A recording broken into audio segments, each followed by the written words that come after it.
the way that perhaps I had been conditioned to think about writing as a girl, as a child, was that it was this almost like a diary activity,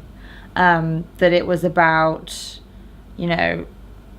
write down your feelings, and that will, improve your emotional state. And obviously this is in the kind of age of so-and-so excluded me from a game at school and now I'm going to write in my diary. And that stayed with me, I think, to even at university where I was studying other people's books.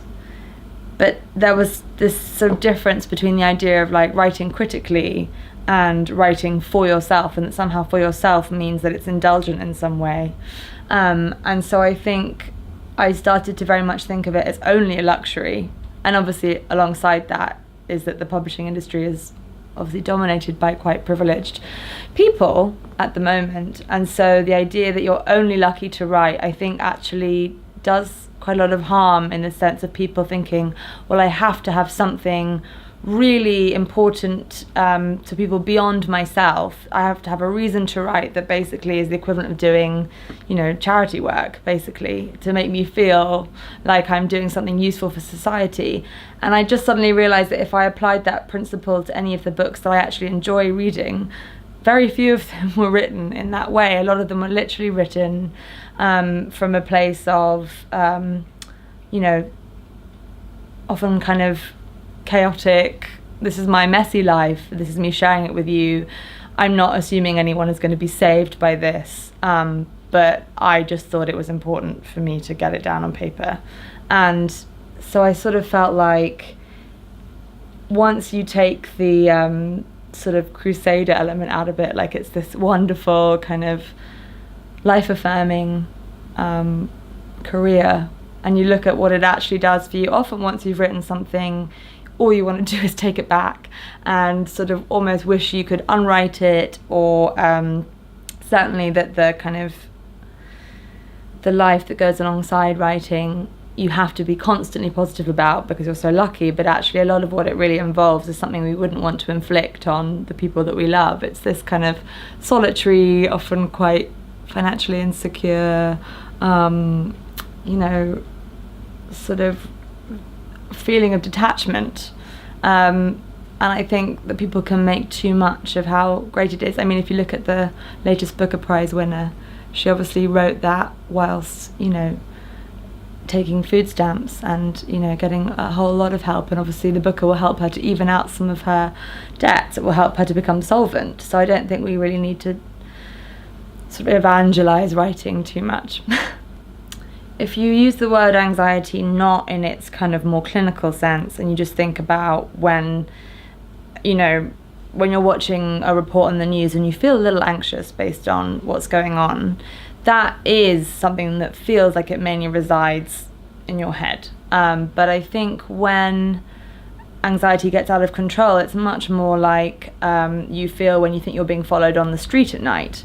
and you suddenly get, heart pounding, sweats, all of the kind of stuff we associate with actually being in physical danger. And so it can be so alarming when those physical reactions happen without a very physical, obvious cause. So I can literally be sitting in my living room reading a book, and maybe a thought will have triggered it, but I'm not even necessarily aware of what that thought is, and suddenly I can feel like I need to run. I can feel like someone is, about to break in. So my mind, responding to those very physical manifestations, will then work overtime to try and work out what the threat is, which can then obviously compound the physical sensations, because your mind is thinking, what's really scaring me right now, and how can I almost rationalize this fear, which means you dwell on these negative, potentially, you can invent a million problems in order to account for what's going on. So I've got a friend who really thought she was having a heart attack and called 999 and felt awful about it, but was so convinced it was really happening that she equally was like, I can't not. And when they arrived, they sort of talked her down from the ledge. it alienates you from yourself to feel like you're not in control of your body, but the disease is in your mind. You sort of feel like, I'm used to feeling in control from the perspective of my mind says what my body should do, but it's much more like the way that you would blink so that something doesn't come into your eye. Like, your body takes the lead because it's this we've evolved to run from danger. So the second something is triggered in our mind that tells us to run, our body starts responding, but often that reaction is happening without our kind of consent or knowledge. With the question of what if, people say that, and it's true, that in many ways our kind of present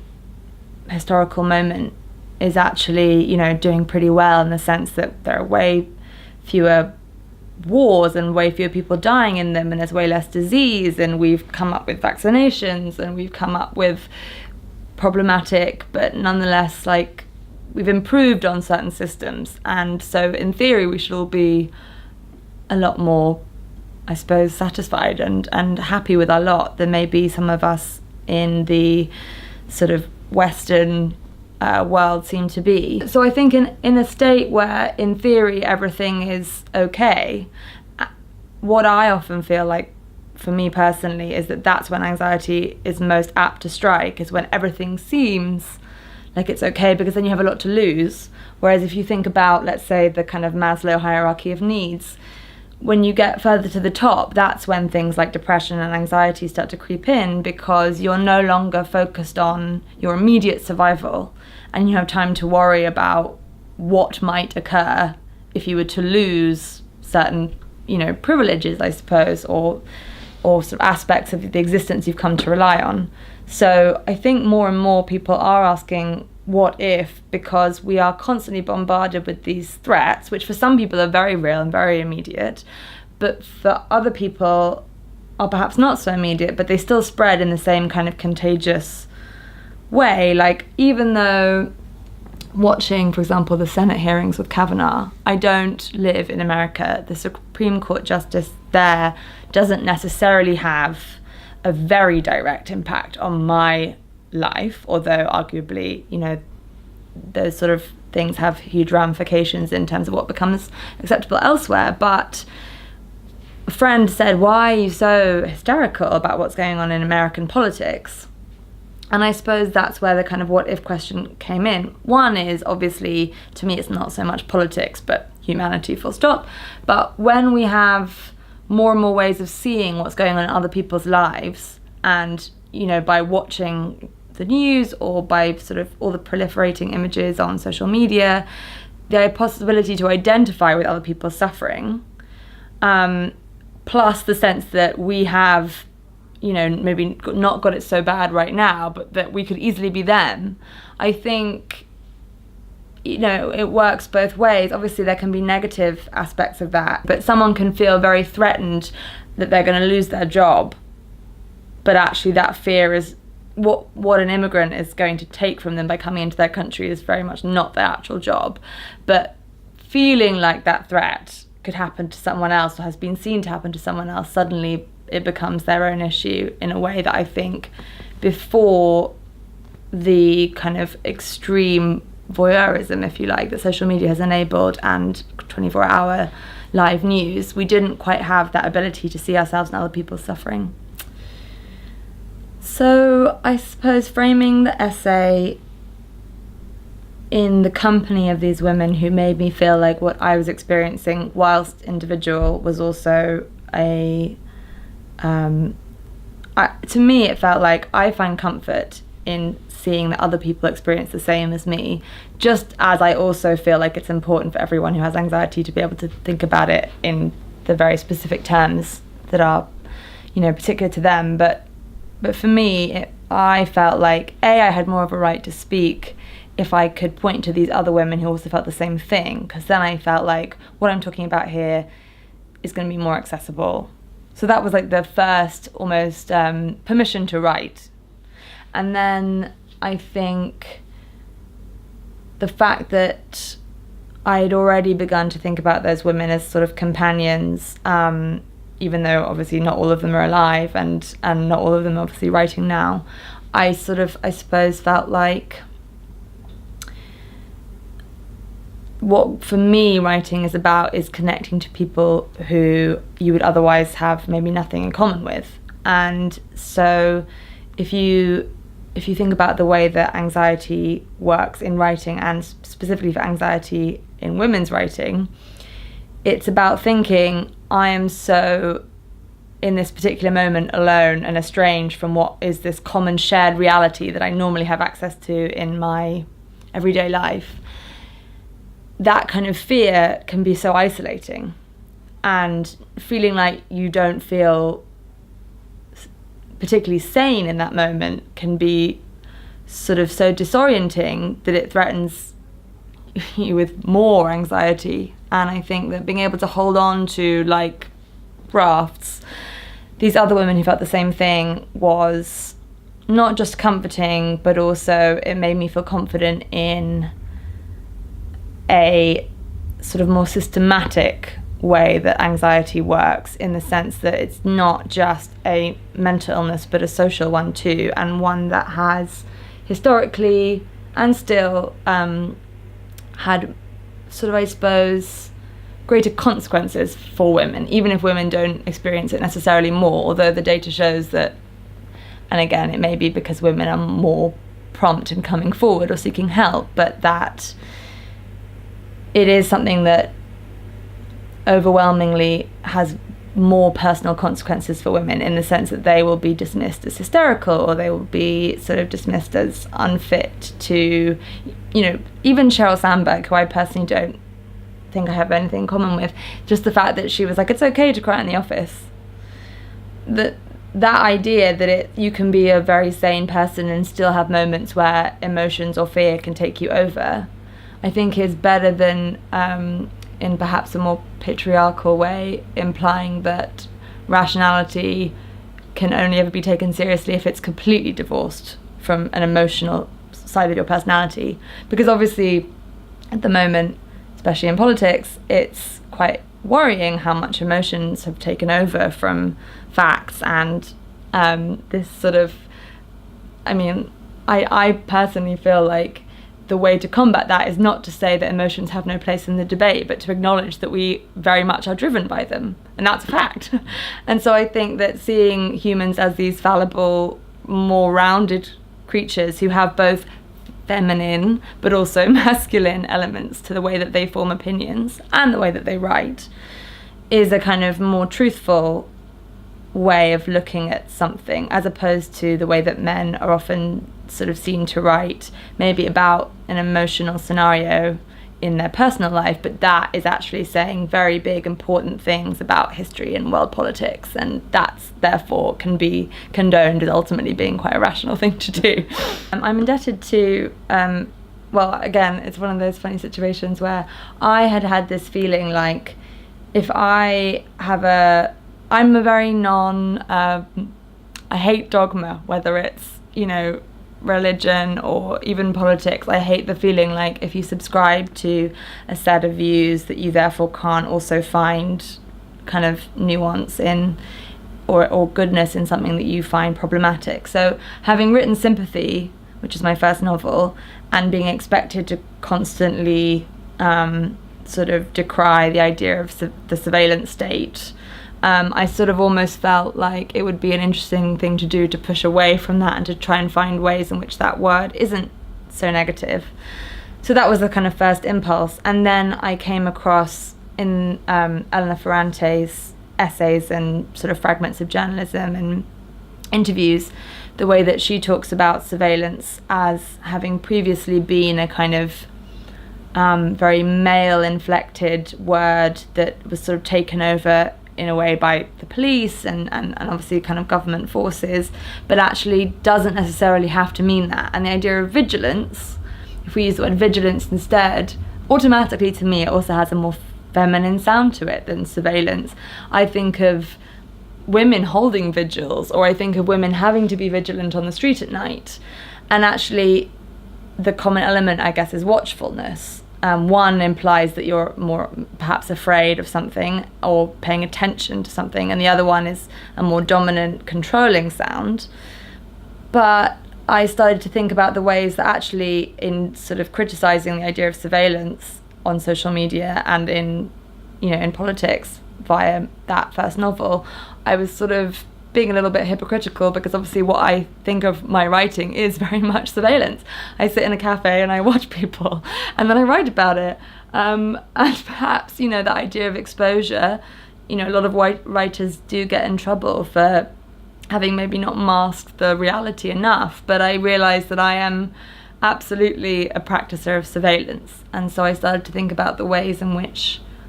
women writers, women artists, but also very much actually the places online which you would most associate with the negative qualities of that have really positive versions of surveillance. So Girl Talk, which is Adjoa Aboah's initiative, all those kind of groups where women kind of really interrogate in a very critical way their own assumptions, other people's, obviously they can be sort of safe spaces in a way, but equally they're very much open to dissenting opinion. And that for me is what surveillance should and can be about. So I suppose I kind of, I was trying to sort of challenge myself to to not basically be one of those people who stands on a soapbox and beats it. Duty, I probably stand by, although again I'm wary of like ascribing duties to writers. But if I had a duty as a writer, I would feel, or my definition of my writing would be not to play things safe and to approach things which are hard to put into words or tend towards the formless or the evanescent. But equally, what's in that word chaos, I guess, is also the impulse to give order to something. So I suppose I feel like a lot of people have their own experiences, their own emotional life, which, it may not be therapy to write, but it can be therapy to read. And so when you see someone having given shape and form to something that to you is just internal chaos, I think that is a great service to be able to give as a writer. So that's why I don't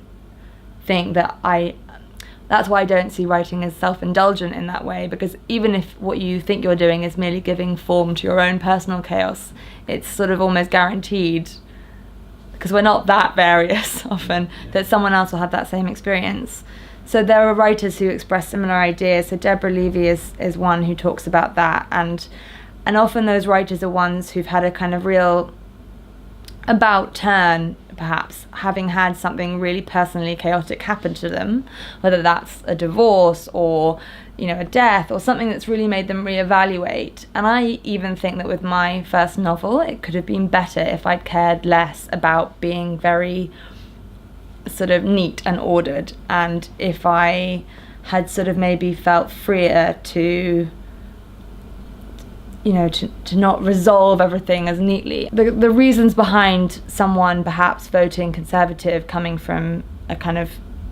biologically determined fear that they might have is, I think, also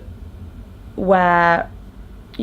often Conservatives have been associated with wanting to read books that have neat endings, whereas liberal minds are more open to, the lack of resolution and chaos. And I think that either one is fine, but as the writer, you shouldn't really over-determine the way that other people experience what you've written, and to pretty up the edges in the kind of interest of avoiding chaos is actually often a way to write quite a bad book. I read a quote not that long ago by Jeffrey Eugenides, who wrote The Virgin Suicides and Middlesex and things, and he talked about how at the moment, given that our kind of shared institutions in the realms of justice and journalism and politics are so fraught with emotion and with kind of chaos, that he believes that the duty of writing right now is or of fiction, is to provide a kind of calm retreat space. And obviously some people would argue completely in the opposite direction, that it's supposed to latch on to this chaos and to give it a kind of a real shake, even so that the system falls apart further. And so I feel like I think I've changed in the way that I see it working, and I do feel like now it's to give a structure that is more like giving someone a kind of map without a route on it kind of thing. It's to lay down the ideas in a way that is sort of, to give external form to something that otherwise might be this sort of internal kind of swirl of chaotic ideas, but then to not determine the route that they have to take through that map. So I imagine it like, I guess, being sort of stuck in a rainforest and someone giving you a map so you can see roughly based on like the boulder and the kind of vaguely sort of identifiable tree where you might be, but you can choose then where to go based on that map. I think it's, as with most correlation causation things, what looks like causation actually often turns out to be correlation, but there is a link. I think that when I was writing my first novel, before it was finished, I spent a lot of time alone, but I didn't regularly feel as anxious as I do now. So it's not just as simple as being alone encourages anxiety. What definitely I do think is true, and I read an article by Olivia Lang where she states this, is that somebody who is very much in a kind of, who is spending a lot of time in solitude but around other people and feeling excluded, so the difference between solitude and loneliness is often what can determine the levels of anxiety. And just like that, you know, the idea of loneliness breeds in large groups of people. The beginning passage from this essay is me in Brussels, a bustling city full of people, not me in a rural retreat in a kind of barn in which actually the one thing I am supposed to be doing is writing. I think I'm an only child and I haven't got the off switch that some people seem to have when they're in a social or a busy environment. So when I'm around people, even if I'm just, you know, in a restaurant or a cafe or a cinema, I'm very much aware of them, and I can't have that kind of solitude that some people seem to be able to have. I think because my association is if people are around, then your social self is on. And so when I'm writing in a place where other people also are, but the writing isn't going very well, and I feel locked out from it for whatever reason, I think then I'm prone to become more anxious because I feel like I should be socializing. I should be in some way engaging with the city or with the people around me, whereas sitting alone at my desk suddenly feels very, very wrong and the opposite of what I should be doing. Whereas if you flip that to solitude, like a retreat, as I mentioned, in a barn somewhere, then I think that would feel like a very different. I can't imagine feeling anxiety there. But this is where things like mobile phones come in, because you can be in that barn very far away from the rest of civilization, but be getting these news alerts and be watching what your friends are doing back home. And so there isn't really any time that we now have which is completely to ourselves or is complete solitude. Even knowing that your phone is switched off, you still could switch it on. You know, you are aware that this world is going on without you all the time now, I think. So it is harder to separate loneliness from solitude.